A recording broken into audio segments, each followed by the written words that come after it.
വാർത്തയുടെ വിശകലന പരിച്ഛേദത്തിൽ വന്നിട്ടുള്ള മാറ്റങ്ങൾ സംബന്ധിച്ച ഒരു തലക്കെട്ടാണ് എനിക്ക് വിഷയമായി തന്നിട്ടുള്ളത്.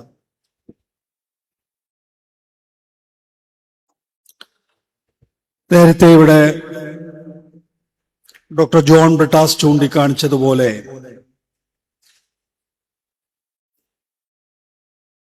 വാർത്തയുടെ ലോകം കഴിഞ്ഞ 12 വർഷം കൊണ്ട് പൂർണ്ണമായും മാറിയിരിക്കുന്നു. എന്നാൽ 12 വർഷം കൊണ്ട് മാത്രമാണോ ആ മാറ്റം ഉണ്ടായത് എന്ന് ചോദിച്ചാൽ അത് ശരിയല്ല താൻ. 91-ൽ നവ ഉദാരവൽക്കരണം ഈ രാജ്യത്ത് നടപ്പാക്കിയത് മുതൽ മാധ്യമങ്ങൾ എന്ന് പറയുന്നത് കോർപ്പറേറ്റ് കോൺഗ്ലോമറേറ്റിന്റെ ഭാഗമായി മാറിക്കഴിഞ്ഞിരുന്നു. 90-കൾക്കൊരു പ്രത്യേകതയുണ്ട്. ഈ 90-കളിലാണ് ടെലിവിഷൻ രംഗം ഇന്ത്യയിൽ നല്ല രീതിയിൽ സ്വാധീനം ചെലുത്തിയത്. നേരത്തെ ബ്രിട്ടാസ് ചൂണ്ടിക്കാണിച്ച ഡോക്ടർ പ്രണോയ് റോയിയുടെ നേതൃത്വത്തിലുള്ള ആദ്യം ഒരു ടെലിവിഷൻ പരിപാടികൾ അവതരിപ്പിക്കുന്ന കമ്പനിയും പിന്നീട് ഒരു ടെലിവിഷൻ ചാനൽ തന്നെയും ഞങ്ങളെപ്പോലുള്ള വിദ്യാർത്ഥികളെ വല്ലാത്ത രീതിയിൽ ആകർഷിക്കുകയുണ്ടായി. ഞാൻ 1996-ലാണ് എന്റെ വിദ്യാഭ്യാസം പൂർത്തിയാക്കുന്നത്. ഒരു രാഷ്ട്രീയ കുടുംബത്തില് ജനിച്ചു വളർന്ന ആളെന്നുള്ള നിലയിൽ വിദ്യാർത്ഥി രാഷ്ട്രീയത്തിൽ വളരെ സജീവമായി പ്രവർത്തിച്ചു വരുന്ന ആളെന്നുള്ള നിലയിൽ ഞാൻ എപ്പോഴും പറയാറുണ്ട്, എന്നെ സംബന്ധിച്ചിടത്തോളം രാഷ്ട്രീയത്തിൽ തുടരുക എന്ന് പറയുന്നത് വലതുകാലം എടുത്തു വെക്കുന്നത് പോലെ മാത്രമേ ഉള്ളൂ. അതല്ലാതെ ഒരു കരിയറിനെ കുറിച്ചൊന്നും സ്വാഭാവികമായും എന്നെ പോലെ അല്ലെങ്കിൽ ഞാൻ ആലോചിച്ചിട്ടില്ല. അപ്പോഴാണ് ഈ ടെലിവിഷന്റെ ഒരു വലിയ പ്രഭാപൂരം 90-കളുടെ തുടക്കത്തിൽ ഉണ്ടാകുന്നത്.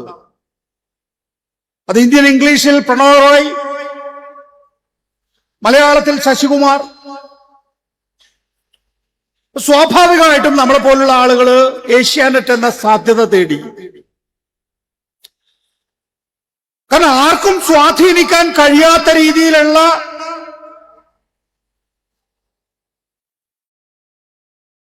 ഏതെങ്കിലും ഒരു മാനേജ്മെന്റിന്റെയോ അല്ലെങ്കിൽ എഡിറ്ററിന്റെയോ എഡിറ്റോറിയലിന്റെയോ മാത്രം പരിധിയിൽ നിൽക്കുന്ന ഒരു വാർത്താ സംവിധാനമല്ല ടെലിവിഷൻ എന്നുള്ളതാണ്. കാരണം ഒരു ടെലിവിഷൻ ലേഖകനെ സംബന്ധിച്ചിടത്തോളം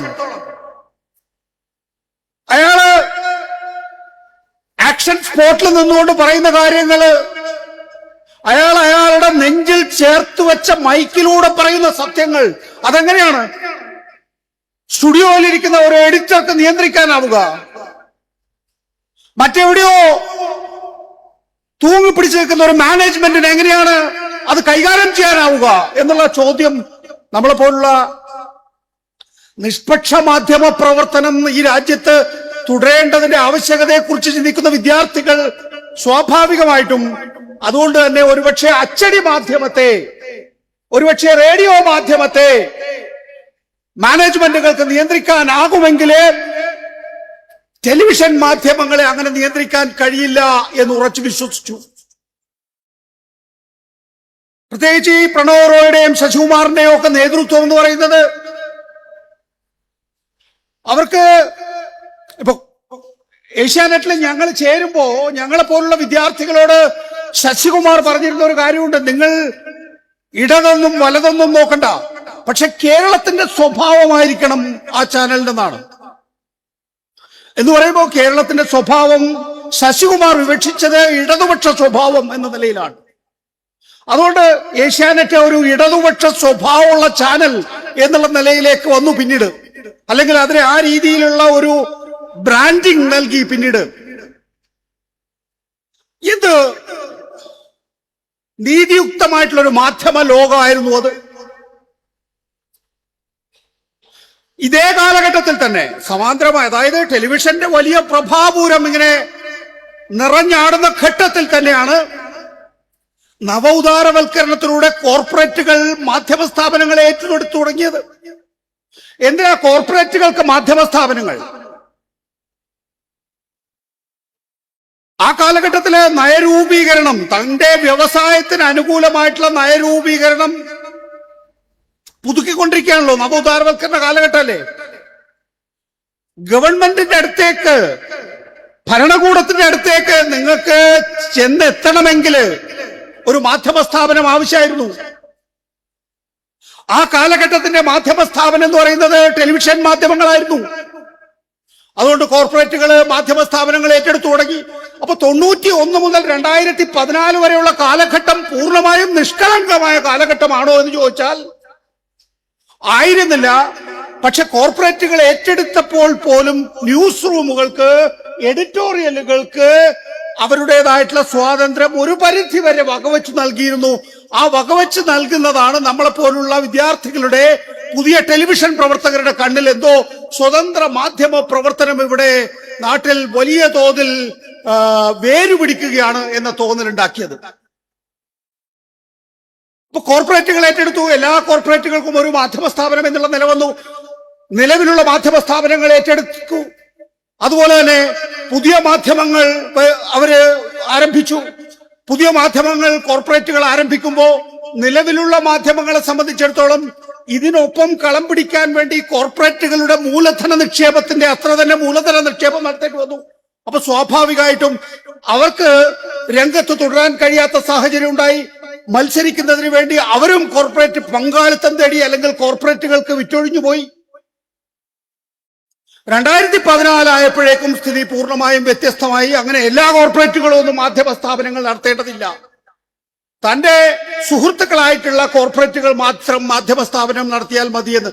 ഇന്ത്യയില് 1,20,000-ഓളം മാധ്യമങ്ങളുണ്ട്. 22,000 വർത്തമാന പത്രങ്ങളുണ്ട്. 900-ലധികം ടെലിവിഷൻ ചാനലുകളുണ്ട്. 300-ലധികം വാർത്താ ചാനലുകളുണ്ട്. 800-ലധികം റേഡിയോ സ്റ്റേഷനുകളുണ്ട്. അങ്ങനെയുള്ള വൈവിധ്യമാർന്ന ഒരു മാധ്യമ ലോകത്തെ ഏകധാരയിലേക്ക് കൊണ്ടുവരാനാണ് 2014 അധികാരമേറ്റ നരേന്ദ്രമോദിക്ക് കഴിഞ്ഞത്. ഇന്നിപ്പോ 2026 12 വർഷം പിന്നിടുമ്പോ ഇന്ത്യയിലെ സ്വതന്ത്ര മാധ്യമ പ്രവർത്തനം പൂർണ്ണമായും അപ്രസക്തമായി എന്നുള്ളതാണ് നമ്മൾ കാണുന്ന കാഴ്ച. അപ്പോ അദാനി, അത് നേരത്തെ 2 ഉദാഹരണങ്ങളിലൂടെ ബ്രിട്ടാസ് ചൂണ്ടിക്കാണിച്ചു. ഒന്ന് പ്രബീർ പുർക്കായസ്ഥയുടെ ഉദാഹരണം, 2 പ്രണോയ് റോയുടെ ഉദാഹരണം. പ്രബീർ പുർക്കായസ്ഥയുടെ ഉദാഹരണം എന്ന് പറയുന്നത്, നമ്മൾ ഈ മാധ്യമ പ്രവർത്തനത്തിനെതിരായിട്ടുള്ള നരേന്ദ്രമോദി സർക്കാരിന്റെ കടിഞ്ഞാൺ എന്ന നിലയിൽ മാത്രം വിലയിരുത്തിയാൽ പോരാ. പ്രബീർ പുർക്കായസ്ഥയെ 2024 ലോക്സഭാ തെരഞ്ഞെടുപ്പിന് തൊട്ടു മുമ്പാണ് പിടിച്ചുകൊണ്ടു പോകുന്നത്. പ്രബീർ പുർക്കായസ്ഥയെ പിടിച്ചുകൊണ്ട് പോയതിനൊരു കാരണമുണ്ട്.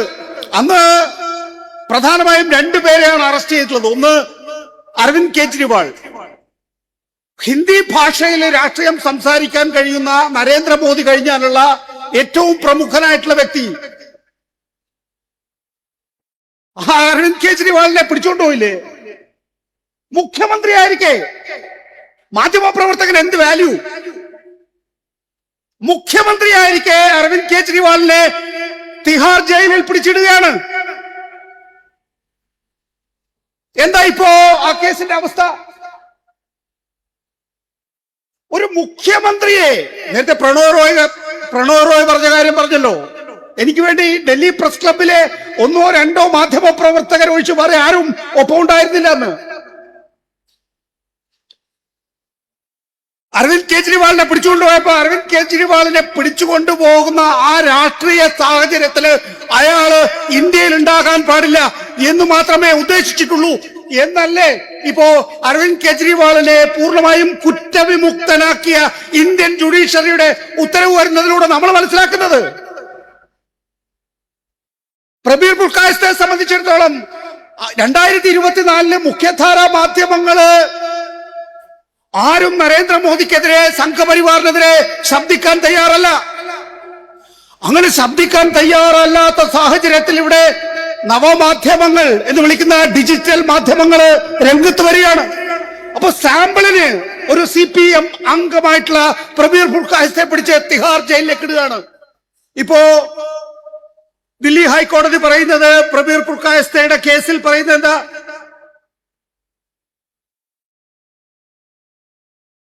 Gross abuse of law. Gross abuse of law. ആരാ ഗ്രോസ് അബ്യൂസ് ചെയ്തത്? ഇന്ത്യൻ ഭരണകൂടം. പ്രണോയുടെ കാര്യത്തില് പ്രണോയെ വിമാനത്തിൽ കയറുന്നത് വരെ കാത്തിരുന്നു. അതിനൊരു നാടകീയത വേണമല്ലോ. പ്രണോയും ഭാര്യയും വിമാനത്തിൽ കയറുന്നത് വരെ കാത്തുന്നു. നിങ്ങൾക്ക് ചില ഈ മാന്യന്മാരെ അപമാനിക്കാൻ ചില പ്രത്യേക മാർഗങ്ങളുണ്ട്.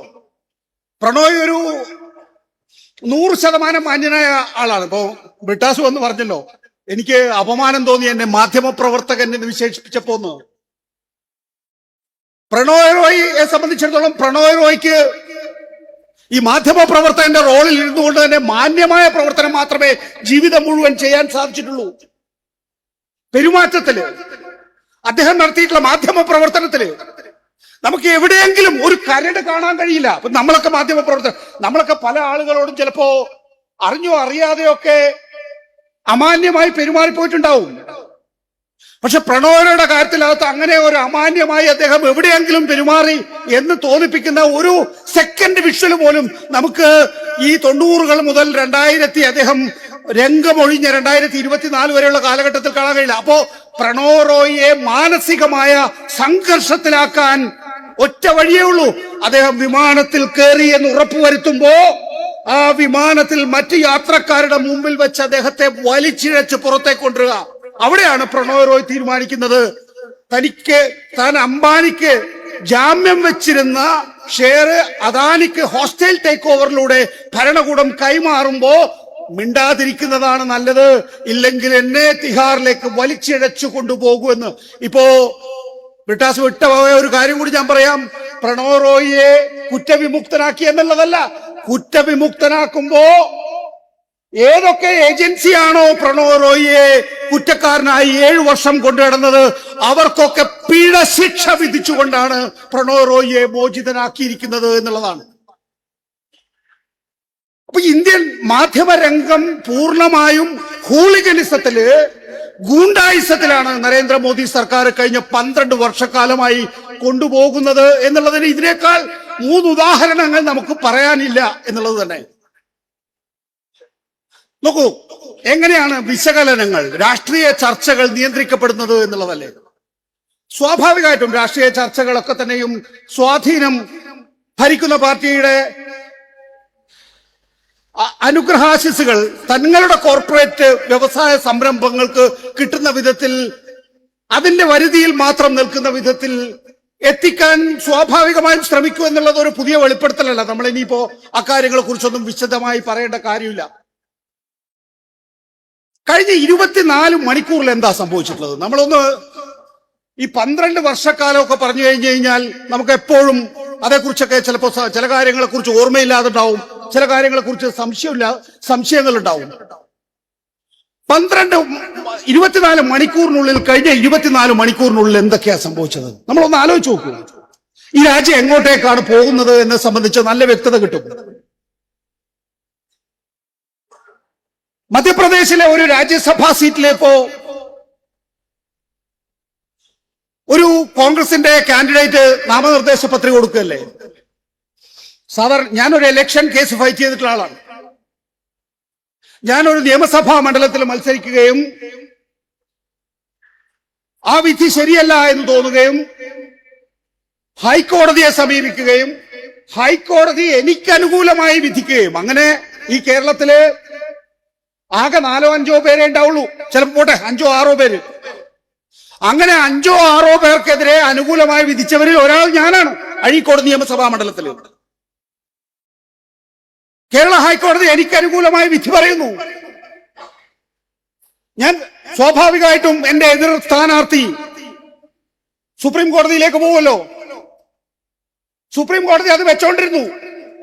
നോക്കൂ, ഇപ്പൊ ഒരു കോടതിയുടെ ഒക്കെ വിധിന്യായത്തിന്റെ അടിസ്ഥാനത്തിൽ പോയി നിയമസഭയിൽ പോയിരിക്കാൻ ആഗ്രഹിക്കുന്ന ആളെയല്ല ഞാൻ അങ്ങനെ ഒരു സ്റ്റേറ്റ്മെന്റും മനസ്സിൽ കണ്ടുവച്ചിരുന്നു. എനിക്ക് അനുകൂലമായി സുപ്രീം കോടതി വിധിക്കുമ്പോൾ ഞാൻ എന്തായാലും അങ്ങോട്ടേക്കില്ല എന്ന് പറയാൻ. പക്ഷെ അങ്ങനെ ഒരു സ്റ്റേറ്റ്മെന്റ് നടത്താനുള്ള ഒരു ഒരു ഒരു ഒരു സാഹചര്യം എനിക്ക് ഉരുത്തിരിഞ്ഞു വരണ്ടേ. ഇപ്പോ ഈ കഴിഞ്ഞ 2 മാസം മുമ്പാണ് അതിന്റെ മേലെ അന്തിമ തീർപ്പായത്. കാരണം ഈ കേസ് കഴിഞ്ഞു. കാരണം 2016-2021 കാലഘട്ടത്തിലാണ്, 21 നിയമസഭയുടെ കാലാവധി കഴിഞ്ഞു. ആ കേസിന്റെ എന്താണോ ആ കേസിൽ സംഭവിക്കേണ്ടത്, ആ സംഭവിക്കേണ്ട കാര്യം അപ്രസക്തമായി എന്നുള്ളത് കൊണ്ട് ആ കേസ് ആർക്കും തീർപ്പില്ലാതെ വിട്ടുകളഞ്ഞിരിക്കുന്നു. ഞാൻ പറഞ്ഞു വരുന്നത്, ഇപ്പോ മധ്യപ്രദേശിലെ ഒരു കോൺഗ്രസ് സ്ഥാനാർത്ഥി നാമനിർദ്ദേശ പത്രിക കൊടുക്കുന്നു. റിട്ടേണിംഗ് ഓഫീസർ അവർ നാമനിർദ്ദേശ പത്രികയില് അവർക്കെതിരായിട്ടുള്ള ഒരു കേസിന്റെ ചില ഭാഗങ്ങൾ ചേർത്തിട്ടില്ല എന്ന് പറഞ്ഞുകൊണ്ട് നാമനിർദ്ദേശ പത്രിക തള്ളുന്നു. ഉടനെ സുപ്രീം കോടതിയിൽ പറയുന്നു. സുപ്രീം കോടതി പറയുന്നു മറ്റന്നാൾ എടുക്കാന്ന് പറയുന്നു. നാളെ ആവുമ്പോഴേക്കും ഇലക്ഷൻ കമ്മീഷൻ എന്ത് ചെയ്യുന്നു? ഈ നാമനിർദ്ദേശ പത്രിക തള്ളിയത് ശരിവെച്ചുകൊണ്ട് ഉടനെ വിജയിയെ പ്രഖ്യാപിക്കുന്നു. അപ്പൊ നാളെ സുപ്രീം കോടതി കേസെടുക്കുമ്പോ എന്താ സുപ്രീം കോടതി പറയുന്നു? ഇലക്ഷൻ പ്രോസസ് കഴിഞ്ഞു, ഇനി നിങ്ങൾക്ക് ഇലക്ഷൻ പ്രോസസ് കഴിഞ്ഞ സ്ഥിതിക്ക് നിങ്ങൾക്ക് ഇനി ഹൈക്കോടതിയെ സമീപിച്ചൊരു ഇലക്ഷൻ പെറ്റീഷനായി നൽകാനേ സാധിക്കുകയുള്ളൂ എന്നാണ്. ഇങ്ങനെയാണെങ്കിൽ നാളെ നമ്മൾ ആരെങ്കിലും നാളെ തെരഞ്ഞെടുപ്പിൽ മത്സരിക്കാൻ പോകുന്നുണ്ടെങ്കിൽ സുപ്രീം കോടതി വിധിയാണ്, ലോ ഓഫ് ദ ലാൻഡ് ആണ്. നാളെ റിട്ടേണിംഗ് ഓഫീസർക്ക് തള്ളാം, നിങ്ങൾ ഒരു കേസിന്റെ വിശദാംശങ്ങൾ ചേർത്തില്ല എന്ന് പറഞ്ഞുകൊണ്ട്, അല്ലെങ്കിൽ നിങ്ങൾ വേറെ എന്തെങ്കിലുമൊക്കെ വിശദാംശങ്ങൾ ചേർത്തില്ല എന്ന് പറഞ്ഞുകൊണ്ട്. എന്നാൽ ഇതേ സമയത്ത് തന്നെ രാജ്യസഭാ ഉപതെരഞ്ഞെടുപ്പ് നടക്കുമ്പോൾ ഒരു BJP സ്ഥാനാർത്ഥി ചില ഭാഗങ്ങൾ പൂരിപ്പിക്കാൻ പ്രത്യേകമായ അവസരം കൂടി കൊടുക്കുന്നു എന്നുകൂടി നമ്മൾ കാണണം. അപ്പൊ അനീതിയുടെ എന്ന് പറയുമ്പോൾ അനീതി അങ്ങേ അറ്റമാണ്. 24 പർഗാനാസില് മറ്റൊരു വിഷയമാണ്. ഈ 24 മണിക്കൂറിൽ നടന്നിട്ടുള്ള വേറൊരു വിഷയമാണ്. 24 പർഗാനസിൽ ഒരു കെട്ടിടം നിന്ന് കത്തുകയാണ്. ഒരു കെട്ടിടം നിന്ന് കത്തുകയാണ്. ആ കെട്ടിടത്തിൽ എന്താ? 4000 EVM-കള്, 4000 EVM-കൾ നിന്ന് കത്തുകയാണ്. അതിന് തൊട്ടു മുമ്പ് വയറ് റിപ്പോർട്ട് ചെയ്ത വേറൊരു കാര്യം, അവിടെ CPM-ന്റെ സ്ഥാനാർത്ഥിക്ക് ഒരു ബൂത്തില് 88% മുസ്ലിങ്ങളുള്ള ഒരു ബൂത്ത് എന്ന് പറയുമ്പോൾ അവിടെ പഞ്ചായത്ത് മെമ്പർ അല്ലേ, അവിടുത്തെ പഞ്ചായത്ത് മെമ്പർ CPM ആണ്. അപ്പോ 88% ന്യൂനപക്ഷ വിഭാഗമുള്ള പഞ്ചായത്ത് മെമ്പർ CPM-നുള്ള ഒരു ബൂത്തില് CPM-ന് ആകെ വോട്ട് 1. ആ പഞ്ചായത്ത് മെമ്പർ പറയുന്നു, ഞാനും എന്റെ 8 അംഗ കുടുംബവും CPM-നാണ് വോട്ട് ചെയ്തത്, ഞങ്ങളുടെ വോട്ട് എവിടെ പോയി? 24 മണിക്കൂറിനുള്ളിൽ സംഭവിച്ചിട്ടുള്ള 3 കാര്യങ്ങളാണ് ഈ പറയുന്നത്. ഇനി എന്താ സംഭവിക്കാൻ പോകുന്നത്? എന്താ 2026, 27, 28 കാലങ്ങളിൽ സംഭവിക്കാൻ പോകുന്ന കാര്യം? ഇപ്പം TMC-യെ പിളർത്തി, TMC പൊടുന്നനെ പിളരുകയാണ്. 20 MP-മാർ അല്ലെങ്കിൽ 19 ലോക്സഭാ MP-മാർ ആരുടെ കൂടെ? BJP-യുടെ കൂടെ ഒരു കേന്ദ്രമന്ത്രിയുടെ വീട്ടിൽ യോഗം ചേരുകയാണ്. ഈ ഇന്ത്യൻ പാർലമെന്റ് നമ്മൾ നോക്കിക്കഴിഞ്ഞാൽ നമുക്ക് കാണാം, അവിടെ കോൺഗ്രസിനേക്കാൾ ശക്തമായി BJP-യെ നേരിട്ടുകൊണ്ടിരിക്കുന്നതായി കാണാറുള്ളത്, പ്രകടനപരതയിൽ നമ്മൾ കാണാറുള്ളത് TMC-യും BJP-ക്കാരും തമ്മിലുള്ള അടിയാണ്. പക്ഷെ ഒരൊറ്റ സുപ്രഭാതത്തിൽ എന്ത് ചെയ്യുന്നു? TMC നേരെ പോയി ഒരു കേന്ദ്രമന്ത്രിയുടെ വീട്ടിൽ ചേർന്ന് യോഗത്തില് BJP-ക്ക് പിന്തുണ പ്രഖ്യാപിക്കുകയാണ്. 19 MP-മാർ ലോക്സഭാ MP-മാർ, 3 രാജ്യസഭാ MP-മാർ രാജിവെച്ചു കഴിഞ്ഞു, ബാക്കിയുള്ളവർ രാജിവെക്കാൻ ഒരുങ്ങുകയാണ്. അതായത് 16 പേരെ കൂടി സംഘടിപ്പിക്കാൻ കഴിയുകയാണെങ്കിൽ രാജ്യസഭയിൽ 2/3 ഭൂരിപക്ഷമായി. Shiv Sena UBT പിളർത്തി, NCP പിളർത്തി. ഇപ്പൊ വീണ്ടും ബാക്കിയുള്ള ശിവസേന UBTയുടെ ആളുകളെ കൂടി ലോക്സഭയിൽ ഒപ്പം ചേർക്കാൻ വേണ്ടി BJP കരുനീക്കം നടത്തിയെന്നാണ് പറയുന്നത്. എന്തിനാ ഇത്? ഡീലിമിറ്റേഷൻ ബില്ല് കഴിഞ്ഞ 1 മാസം മുമ്പ് അല്ലെങ്കിൽ 2 മാസം മുമ്പ് പാർലമെന്റിൽ തള്ളപ്പെട്ടു പോയി അല്ലെ? ഈ ഡീലിമിറ്റേഷൻ ഇല്ലാതെ ജയിക്കാനാകില്ല. 2019 BJP ജയിച്ചത് എങ്ങനെ? പുൽവാമ, ബാലക്കോട്ട്. 2024 BJP ജയിച്ചത് എങ്ങനെ? രാമക്ഷേത്രത്തിന്റെ പ്രാണപ്രതിഷ്ഠ. 2029 BJPയെ ജയിക്കണമെങ്കിൽ ഡീലിമിറ്റേഷൻ വേണം. എന്താ ഡീലിമിറ്റേഷൻ എന്ന് പറയുന്നത്? 800 സീറ്റുകളാക്കുക, BJPയുടെ ശക്തി കേന്ദ്രങ്ങളിൽ സീറ്റുകൾ വർദ്ധിപ്പിച്ചു കൊടുക്കുക, ആ ശക്തി കേന്ദ്രങ്ങളിലെ സീറ്റുകൾ വർഗീയാടിസ്ഥാനത്തിൽ വിഭജിക്കുക, പുനർനിർണയിക്കുക. അത്രേ ഉള്ളൂ. വളരെ സിമ്പിളാണ്. അതില്ലാതെ BJPക്ക് മുന്നോട്ട് പോകാൻ കഴിയില്ല.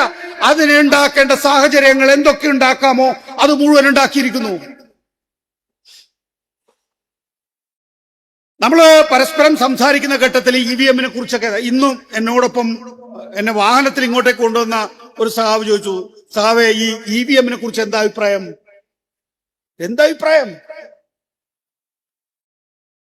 4000 EVM-കൾ നിന്ന് കത്തുന്നതായി നമ്മൾ കാണുകയല്ലേ ചെയ്യുന്നത്. എന്റെ ബലമായ വിശ്വാസം എന്ന് പറയുന്നത് ബംഗാളിലെ EVM അട്ടിമറിക്കാൻ തീരുമാനിച്ചിരുന്നു.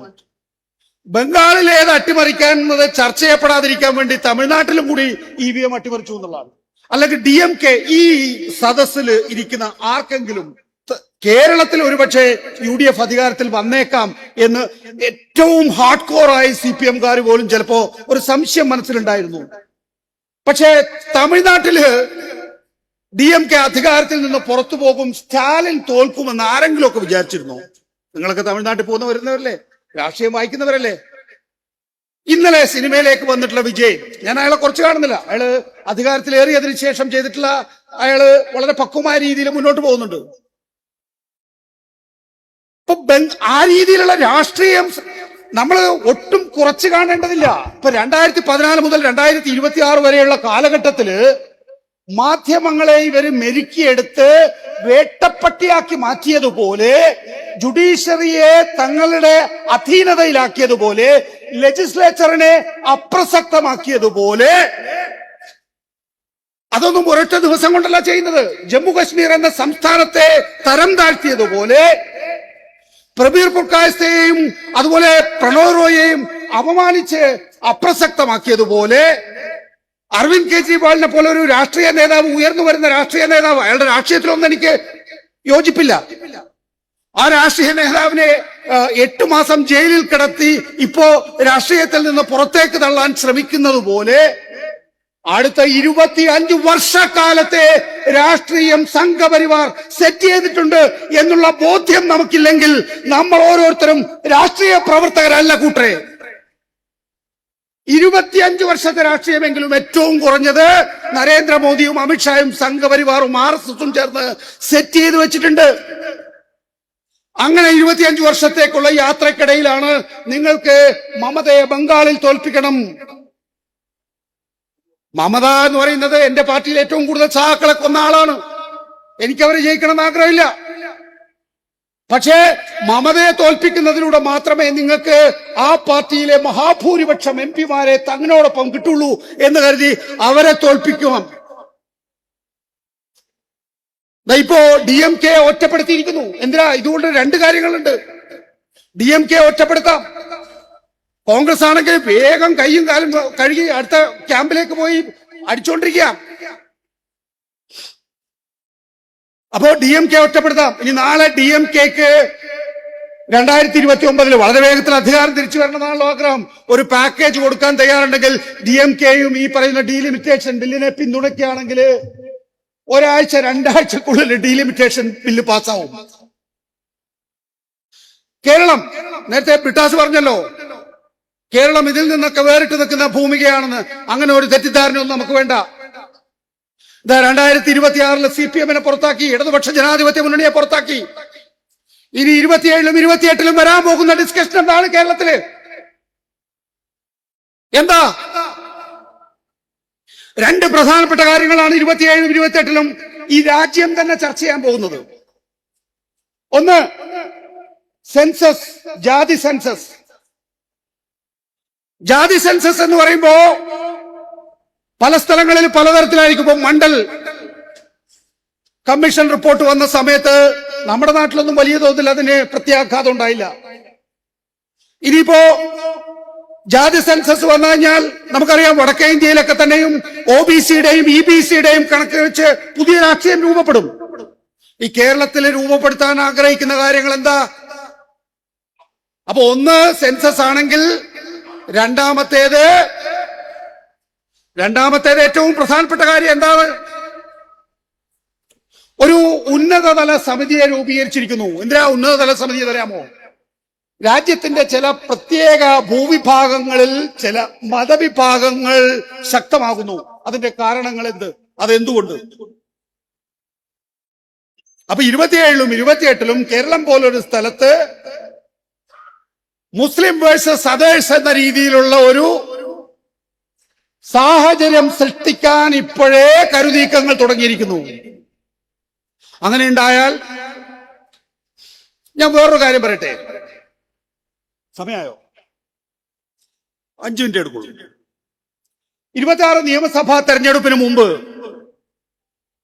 നമ്മളോട് പലരും പറയുന്ന ഒരു കാര്യം ഉണ്ടായിരുന്നു. ഇതിനകത്തിപ്പോ വിശ്വസിക്കുകയോ ഇല്ലയോ എന്നുള്ളതൊന്നും അല്ലല്ലോ. സംഘപരിവാറിന്റെ വോട്ട് ഇത്തവണ LDF-ന്റെ പെട്ടിയിൽ വീഴുമായിരുന്നു. പലരും നമ്മളോട് വന്ന് ചെവിയിൽ പറയും. ഇത്തവണ ബോധപൂർവം എന്നോടൊരു BJP-യുടെ പ്രമുഖനായിട്ടുള്ള, എനിക്ക് എല്ലാ രാഷ്ട്രീയ പാർട്ടികളിലും ബന്ധമുണ്ട്. കാരണം എന്താ, ഞാൻ 10-28 കൊല്ലം മാധ്യമ പ്രവർത്തകനായിട്ടുള്ള ആളാണ്. എല്ലാവരെയും ഫോണിൽ വിളിച്ച് സംസാരിക്കാനുള്ള ബന്ധം എനിക്കുണ്ട്. BJP-യുടെ ഏറ്റവും പ്രധാനപ്പെട്ട ഒരു നേതാവ് പറയാ, ഞങ്ങളുടെ നേതാക്കൾക്ക് ആഗ്രഹം നിങ്ങൾ അധികാരത്തിൽ വരണമെന്നാണ്. ഈ പ്രതീതി അവരെ ത്രൂ ഔട്ട് ഉണ്ടാക്കി. അതുകൊണ്ട് രണ്ട് കാര്യങ്ങളുണ്ട്. ഒന്ന്, ന്യൂനപക്ഷങ്ങൾ ഇടതുപക്ഷ ജനാധിപത്യ മുന്നണിയെ അവിശ്വസിക്കും. അവരുടെ ഉന്നം എന്ന് പറയുന്നത് ആ നിലയിലുള്ള ഒരു പ്രതീതി ഉണ്ടാക്കുകയും അവർ യഥാർത്ഥത്തിൽ ഉണ്ടാക്കാൻ പോകുന്ന ഡീല് പുറത്തു വരാതിരിക്കുകയും വേണം. കേരളത്തില് ജമാഅത്തെ ഇസ്ലാമിയും ലീഗും കേന്ദ്രീകരിച്ചിട്ടുള്ള ഒരു ഭരണമാണ് തങ്ങൾക്ക് വളം എന്ന കാര്യത്തില് BJP-യെ സംബന്ധിച്ചിടത്തോളം ഒരു സംശയവും ഇല്ലായിരുന്നു. പക്ഷെ അവരെന്താ തുടർച്ചയായി പറഞ്ഞുകൊണ്ടിരുന്നത്? ഇടതുപക്ഷ ജനാധിപത്യ മുന്നണിയെ നമ്മൾ അധികാരത്തിലെത്തിച്ചാൽ, ഇടതുപക്ഷ ജനാധിപത്യ മുന്നണി മൂന്നാമതും അധികാരത്തിൽ വന്നാൽ ആ ഭരണം കൊണ്ട് തന്നെ ആ പാർട്ടി ഇല്ലാതാകും, UDF സ്വാഭാവികമായും ഭരണമില്ലാതെ തകരും. ഇതായിരുന്നു അവർ പുറത്തു പറഞ്ഞിരുന്നെങ്കിൽ. അകത്ത് യഥാർത്ഥത്തില് അവർക്ക് ഒരു ബൈനറി സൃഷ്ടിക്കേണ്ടതുണ്ടായിരുന്നു. എന്താണ് ആ ബൈനറി? അതായത് ഈ പറയുന്ന മുസ്ലിം ലീഗിന് ആധിപത്യമുള്ള ഒരു ഭരണകൂടത്തിൽ നിന്നുണ്ടാക്കാൻ കഴിയുന്ന ഒരു പൊതുപ്രതീതി, ആ പൊതുപ്രതീതി ഉപയോഗിച്ച് മുന്നോട്ട് പോകാൻ സാധിക്കുക CPM-നല്ല, LDF-നല്ല, അത് BJP-ക്കാണ്, സംഘപരിവാറിനാണ് എന്നുള്ളതാണ്. ഇത് അതാ ഞാൻ പറഞ്ഞ നേരത്തെ, ഇത് നമ്മള് ഒട്ടും കുറച്ചു കാണരുത് RSS-നെ. അവര് ഈ തെരഞ്ഞെടുപ്പിനെ കുറിച്ച് മാത്രമല്ല ആലോചിക്കുക. ഇപ്പൊ വിജയെ ജയിപ്പിച്ചിട്ട് എന്തിനാണ് RSS-ന്? നമുക്ക് സ്വാഭാവികമായിട്ടും ചോദിക്കാം, ജോസഫ് വിജയ് അല്ലേ? വിജയെ ജയിപ്പിച്ചിട്ട് എന്തിനാണ് RSS-ന് എന്നൊരു ചോദ്യം സ്വാഭാവികമായിട്ട് വരാം. വിജയെ ജയിപ്പിച്ചാൽ, അവിടെ വിജയെ ജയിപ്പിക്കുന്നതിലൂടെ ദ്രാവിഡ രാഷ്ട്രീയത്തിന് അറുതി വരുത്തിയോ? പുതിയൊരു രാഷ്ട്രീയത്തിന് ഇപ്പൊ വേറൊരാളെ പറഞ്ഞു വിട്ടിരിക്കുകയാണ്. അപ്പോ നീ അവിടെ നിന്ന് ശ്രമിക്കുക, ഞാൻ ഇവിടെ നിന്ന് ശ്രമിക്കാം. ഒന്ന്, വലിയ വിഷയമാണ്, നമുക്ക് കുറച്ചുകൂടി സമയം ഉണ്ടായിരുന്നെങ്കിൽ നല്ല, പക്ഷെ കുറേയധികം സഹാക്കൾ സംസാരിക്കേണ്ടതുണ്ട് എന്നുള്ളത് കൊണ്ട് ഞാൻ അവസാനിപ്പിക്കുകയാണ്. നോക്കൂ, ജുഡീഷ്യറി അപ്രസക്തായി. ഇനി ഇതിൽ കൂടുതൽ അപ്രസക്തമാകാനില്ല. ജയന്തി നടരാജന്റെ വിധിന്യായത്തിലൂടെ പൂർണ്ണമായും കീഴ്പ്പെട്ടിരിക്കുന്നു ജുഡീഷ്യറി. രണ്ട്, ഇലക്ഷൻ കമ്മീഷൻ വീട്ടിന്റെ മുന്നിൽ കെട്ടിയെടുക്കുന്ന പട്ടിക്ക് ഇതിനേക്കാളും വില കൊടുക്കണം നമ്മൾ. എക്സിക്യൂട്ടീവ് ആകെ BJP പറയുന്നതിനനുസരിച്ചാണ് ചലിക്കുന്നത് എന്ന കാര്യത്തിൽ ആർക്കെങ്കിലും ഇനി തർക്കമുണ്ടാകും എന്ന് കരുതാനാവില്ല. ലെജിസ്ലേച്ചർ എന്ന് പറയുന്നത് ഒരു പെട്ടി പണം ഉണ്ടെങ്കിൽ കൂടെ പോരുന്നവരാണ്.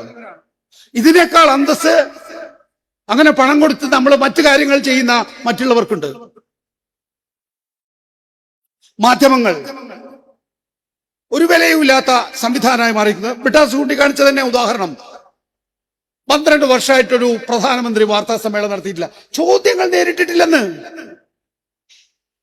നേരിട്ടാൽ അനുഭവിക്കുന്ന ചോദ്യങ്ങൾ എന്തൊക്കെയായിരിക്കും? അയാളുടെ ഡിഗ്രി കാലഘട്ടം മുതലുള്ള ചോദ്യങ്ങളില്ലേ ഈ രാജ്യത്ത്? എൻറ്റയർ പൊളിറ്റിക്കൽ സയൻസിൽ അഹമ്മദാബാദ് യൂണിവേഴ്സിറ്റിയിൽ നിന്ന് ഡിഗ്രി, എൻറ്റയർ പൊളിറ്റിക്കൽ സയൻസിൽ ഡൽഹി യൂണിവേഴ്സിറ്റിയിൽ നിന്ന് പോസ്റ്റ് ഗ്രാജുവേഷൻ. അത് ചോദിച്ചവരെ കണ്ടംപ്റ്റ് ഓഫ് കോർട്ടിന് ശിക്ഷിക്കുന്ന കോടതിയും.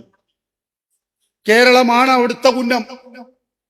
അതിനാവശ്യമായിട്ടുള്ള സാഹചര്യം ഉണ്ടാക്കി വെച്ചിട്ടുണ്ട്. 2026 നിയമസഭാ തെരഞ്ഞെടുപ്പില് ജാഗ്രതയോടുകൂടി നിന്നിട്ടില്ല എങ്കിൽ കാലിന്റെ അടിയിലെ മണ്ണൊലിച്ചു പോകാൻ ഇനി വെറും 3 വർഷം മാത്രമേ വേണ്ടൂ. 3 വർഷം. 2031 ആരും കണക്കാക്കണ്ട. 2029 എന്ന 3 വർഷം മാത്രം കണക്കാക്കിയാൽ മതി. കാരണം എന്താ, ഈ 29 ഇങ്ങനെയാണ് കാര്യങ്ങൾ പോകുന്നതെങ്കിൽ റിസൾട്ട് ഞാൻ ഇപ്പൊ പറഞ്ഞുതരാം.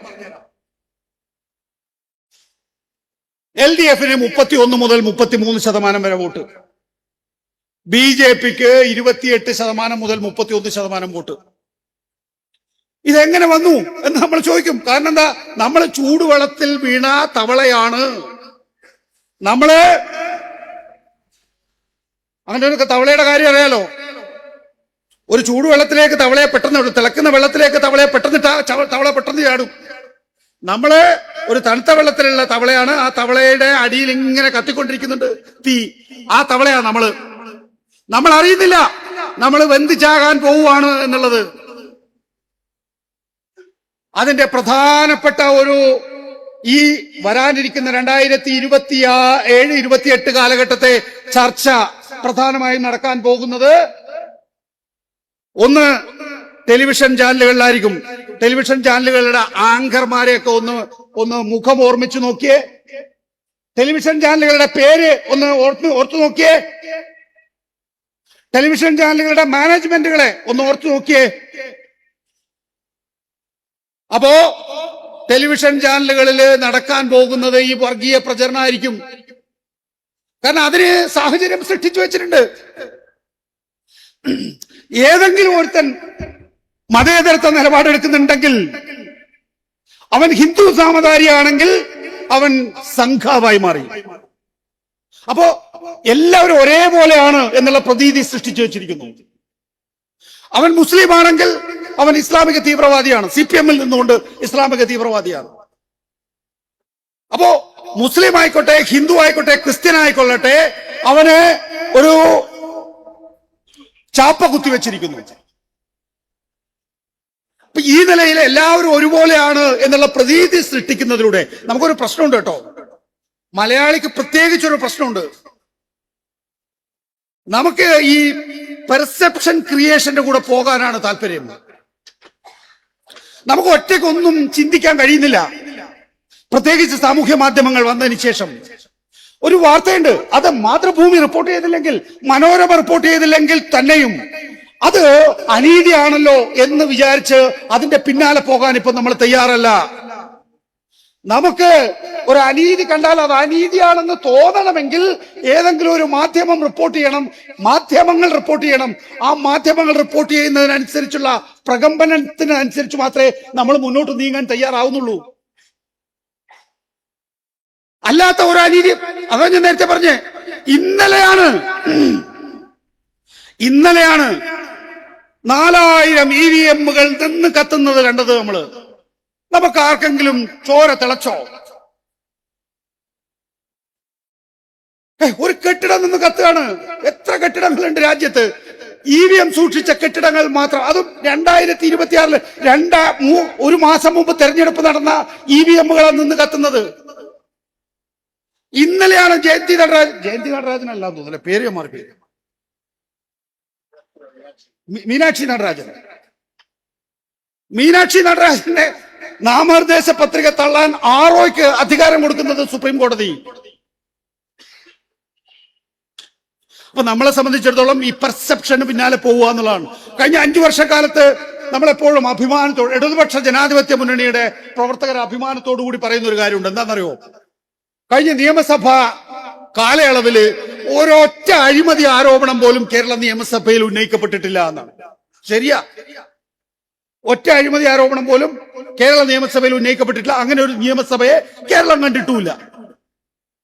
പക്ഷെ നമ്മൾ എങ്ങനെയാ വോട്ട് ചെയ്തത്? നമ്മൾ വോട്ട് ചെയ്തത് അരിക്കൊമ്പന്റെ കാര്യത്തിൽ.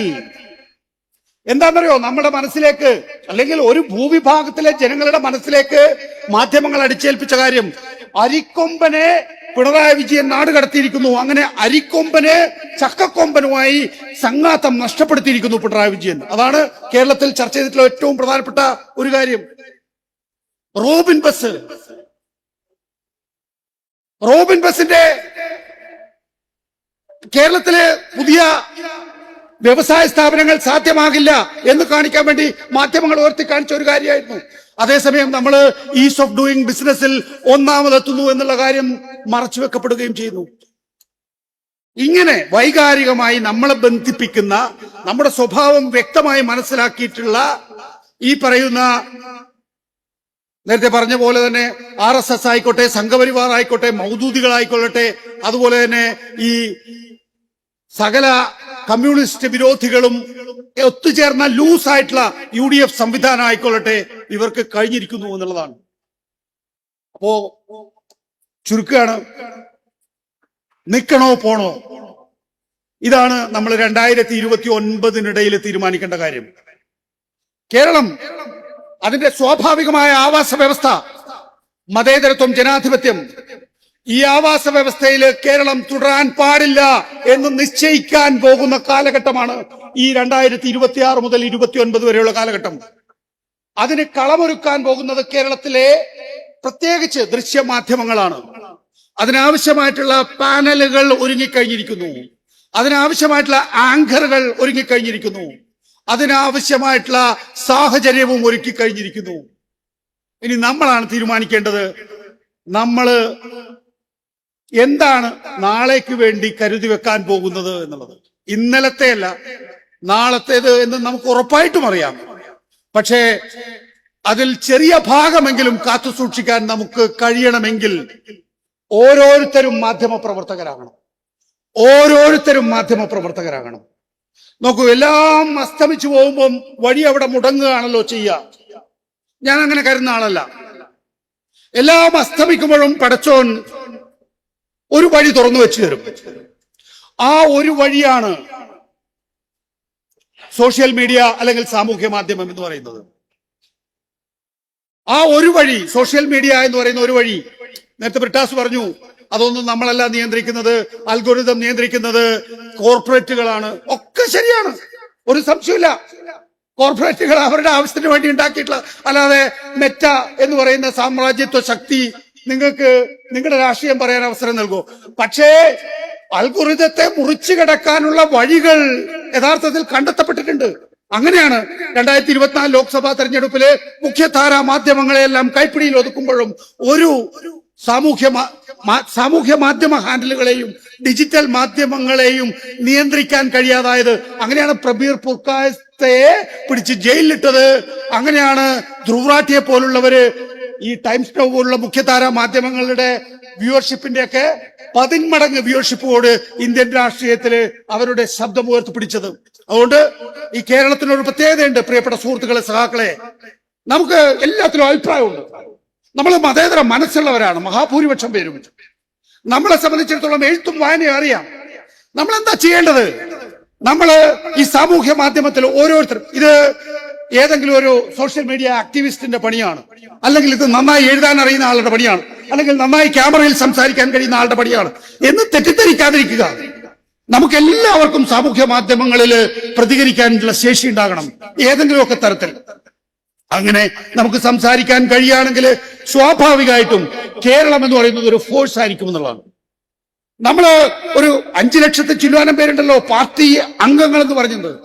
വർഗ ബഹുജന സംഘടനകളിൽ ഏറ്റവും ഹാർഡ് കോറായി നിൽക്കുന്ന ആളുകളെ മാത്രം എടുത്താൽ തന്നെ നമ്മൾ ഏതാനും ദശലക്ഷങ്ങളുണ്ട്. 1 ദശലക്ഷം ആളുകളെ നമുക്ക് ഒരുമിപ്പിച്ച് നിർത്താൻ കഴിയുകയാണെങ്കിൽ, ഒരു വിഷയത്തിൽ പ്രതികരിക്കുന്ന വിധത്തിൽ അവരെ സജ്ജരാക്കാൻ കഴിയുകയാണെങ്കിൽ, ഒരു സംശയവും വേണ്ട, നമ്മൾ ഇവിടെ നിന്ന് പ്രകടിപ്പിക്കുന്ന ഓരോ അഭിപ്രായവും അവിടെ മെറ്റ് അറിയും, അവിടെ വാഷിംഗ്ടൺ DC അറിയും. നമ്മൾ ഈ കേരളത്തിലെ ചലനം ഉണ്ടാക്കുന്നതിനെ കുറിച്ചല്ല പറയുന്നത്, അതിന്റെ അപ്പുറത്തേക്ക് അത് പോകും. അതിനുള്ള സാഹചര്യം ഉണ്ടാക്കാനുള്ള ശേഷി, മനസ്സ് നമ്മൾ കൈവരിച്ചില്ല എങ്കിൽ ഈ നാട് നമ്മുടെ കൈവിട്ടു പോകും എന്ന് മാത്രമാണ് എനിക്ക് പറയാനുള്ളത്. എല്ലാവരെയും അഭിവാദ്യം ചെയ്യുന്നു.